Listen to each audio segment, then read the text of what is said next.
ఉండాలి. అర్ధి రేటు తర్వాత మనకు ఉంటాయి కదా, కామా ఫుల్ స్టాప్ ఇలాంటి ఏదో ఒకటి ఇచ్చేయాలి. తర్వాత నెంబర్స్ ఇచ్చేయాలి. అలా మనం పాస్వర్డ్ సెట్ చేసుకోవాలి. అప్కమింగ్ ఇంకా లెసన్ ప్లాన్స్ ఉడికి ఉన్నాయి మనకు.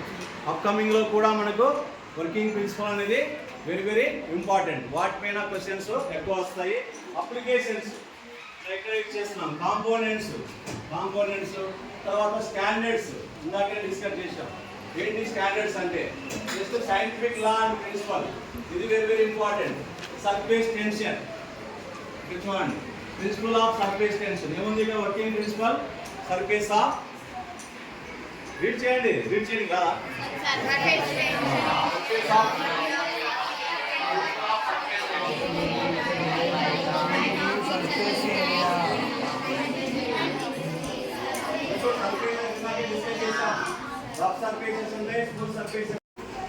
మీరు ఈ స్టాండర్డ్స్ క్లబ్ ద్వారా చాలా కొత్త విషయాలు నేర్చుకుంటున్నారు.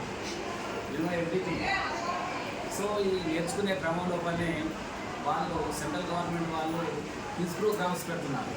ఆ క్విజ్ ప్రోగ్రామ్స్లో కనుక మీరు మంచి మార్కులు కనుక పొందితే, మీరు గుడ్ ర్యాంకింగ్ కనుక పొందగలిగితే బెస్ట్ క్యాష్ అవార్డ్స్ ఉన్నాయి.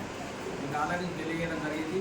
సో వీటి కొరకు మీరు ప్రిపేర్ కండి, వర్కౌట్ చేయండి, కొంత సమయాన్ని ఎక్కువ కేటాయించండి. సో మీరందరూ కూడా సక్సెస్ అవుతారని చెప్పి మేము భావిస్తున్నాం. అంతేకాదు మనం స్టేట్ లోపలనే మన స్కూల్ చాలా పర్ఫెక్ట్గా ఈ BIS వాళ్ళు కండక్ట్ చేస్తున్నటువంటి స్టాండర్డ్స్ క్లబ్ని ఏర్పాటు చేశాము, రన్ చేస్తున్నాము. మేము ప్రాపర్ ట్రైనింగ్ కూడా ఇస్తున్నాము. సో దీన్ని యూజ్ చేసుకోవాల్సిందిగా మేము కోరుచున్నాము.